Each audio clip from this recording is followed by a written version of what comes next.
की ओर आपको लिए चलते हैं। पाकिस्तान और अफगानिस्तान के बीच सैन्य झड़प फिलहाल थम गई है, लेकिन दोनों देशों ने एक दूसरे को भारी नुकसान पहुंचाने का दावा किया है। जानकार 11 और 12 अक्टूबर की रात को हुई सैन्य झड़प को दोनों देशों के बीच अब तक की सबसे बड़ी झड़प बता रहे हैं। वहीं पाकिस्तानी विदेश मंत्रालय ने बड़ा बयान देते हुए अफगानिस्तान की तालिबान सरकार को अवैध बताकर सबको चौंका दिया है। आइए इस पर एक रिपोर्ट आपको दिखाते हैं, फिर इस पर अपने विशेषज्ञ मेहमान के साथ चर्चा करेंगे।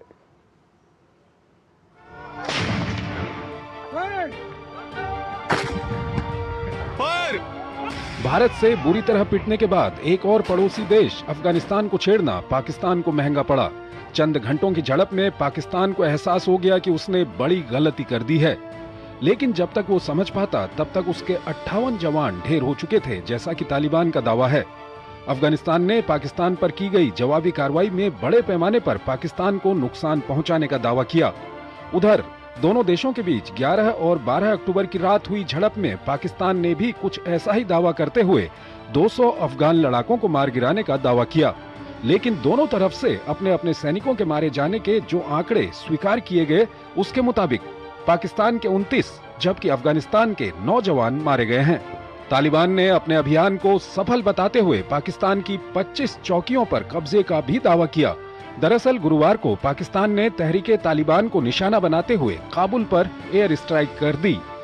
काबुल 2 भीषण धमाकों से दहल उठा, जबकि शुक्रवार को सीमावर्ती पक्तिका प्रांत के बाजार में भी जोरदार धमाका हुआ था।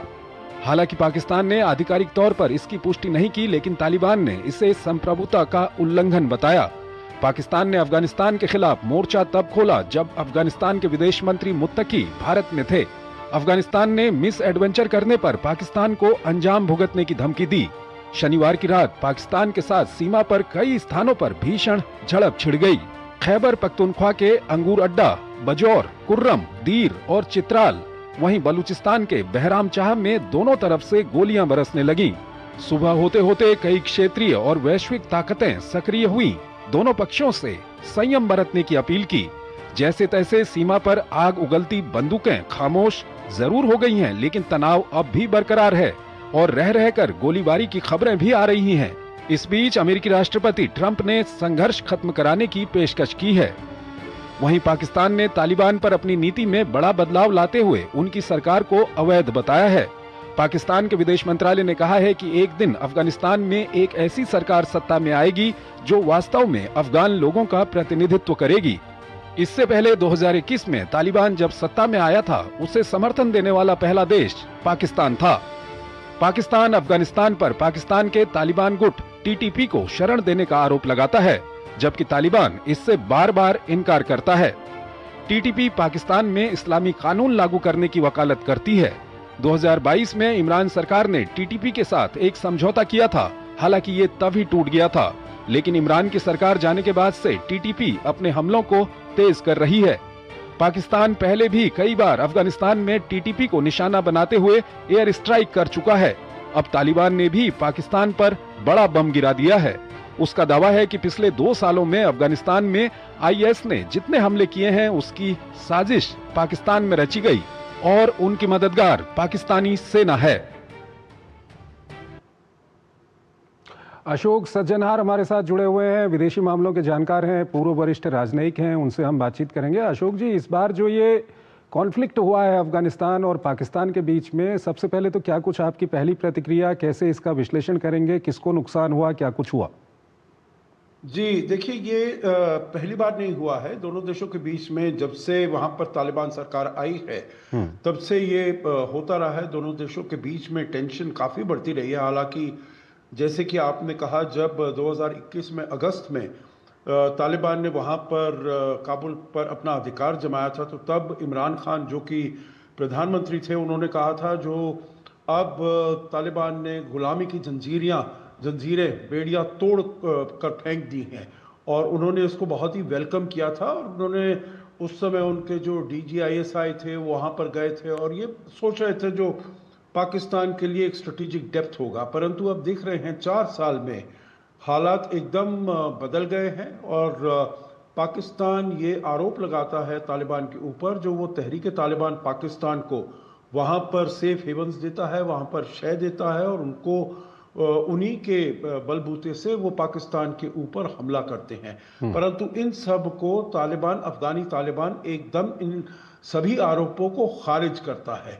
और अभी जो आखिरी जो यहाँ पर हालात, ये जो किस्सा हुआ वो हुआ 9 तारीख रात को, जब वहाँ के विदेश मंत्री अमीर खान मुतक्की भारत में आए हुए। तो मेरे विचार से इतना ज़्यादा खींच आ गई पाकिस्तान को, इतनी ज़्यादा फ्रस्ट्रेशन हो गई, जो ये हमने 20 साल तक तालिबान की सहायता की है और अब ये भारत के साथ इनके इतने अच्छे रिश्ते हो रहे हैं, तो उन्होंने काबुल के अंदर जाकर वहाँ पर बमबारी की और उसका जवाब तालिबान ने दिया, जिससे कि बहुत वहाँ के पाकिस्तान के सैनिक मारे गए, बहुत सारी उनकी चौकियों पर उन्होंने कब्जा कर लिया है। और पाकिस्तान भी यही कहता है, जो हमने भी बहुत अफगानी जो सैनिक हैं उनको मार गिराया है और कुछ चौकियों पर हमने भी कर लिया है।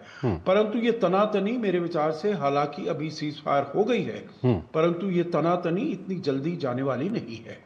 अशोक जी, दो चीज़ें इसमें और निकल के आई हैं। एक तो अब जो तालिबान सरकार है वो कह रही है कि अफगानिस्तान में जो IS के अटैक होते हैं उसके पीछे कहीं ना कहीं पाकिस्तान है। जी आप बिल्कुल ठीक कह रहे हैं। देखिए, ये बहुत पहले से ये मालूम चला है, जो ये हक्कानी ग्रुप का है यहाँ पर, जो पाकिस्तान का है, और वहाँ से उनके जो बड़े कनेक्शंस रहे हैं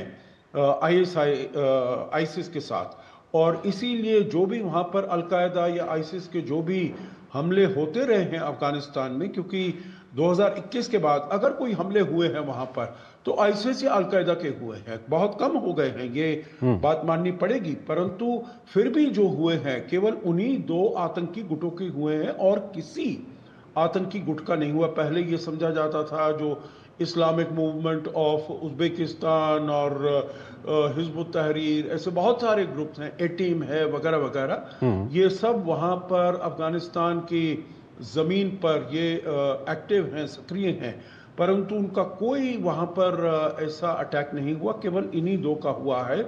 और तालिबान सरकार ये कहती है जो ये सब इसके पीछे पाकिस्तान की सरकार है, पाकिस्तान की आर्मी है, पाकिस्तान का ISI है। एक तो और चौंकाने वाला जो बयान है वो पाकिस्तान की तरफ से आया है। वो कहते हैं कि ये जो तालिबान की सरकार है ये अवैध है। जी, ये तो ऐसी बात हुई जिसे कहते हैं ना, खिसियानी बिल्ली खंबा नोचे। जो अब उनके पास सबसे पहले, जैसे मैंने आपको बताया, आपके सुनने वालों देखने वालों को बताया, जो उन्होंने 2021 में इसी सरकार का स्वागत किया था, जो ये इन्होंने इतने दशकों की जो बेड़ियां थी वो तोड़कर, गुलामी की बेड़ियां तोड़कर वो आ गए हैं, और अब कहते हैं जो अवैध सरकार है, क्योंकि उनके साथ उनके संबंध ठीक नहीं है, संबंध उनके खराब हो गए हैं, तो इसीलिए वो कह रहे हैं। परंतु पाकिस्तान की अपनी एम्बेसी है वहां पर, चंद्रशेखर जी, इसमें काबुल में पाकिस्तान के अपने एम्बेसडर हैं वहां पर। अगर वो अवैध हैं तो उन्होंने क्यों वहां पर एम्बेसडर भेजा हुआ है, क्यों अपनी एम्बेसी एस्टैब्लिश की हुई है?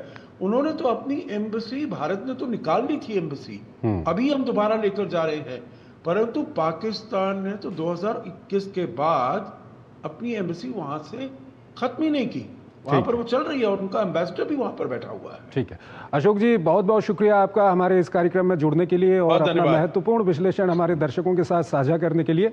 यहाँ पर हम एक छोटा सा ब्रेक लेंगे और ब्रेक के उस पार आज की कुछ और महत्वपूर्ण अंतर्राष्ट्रीय खबरें आपको बताएंगे।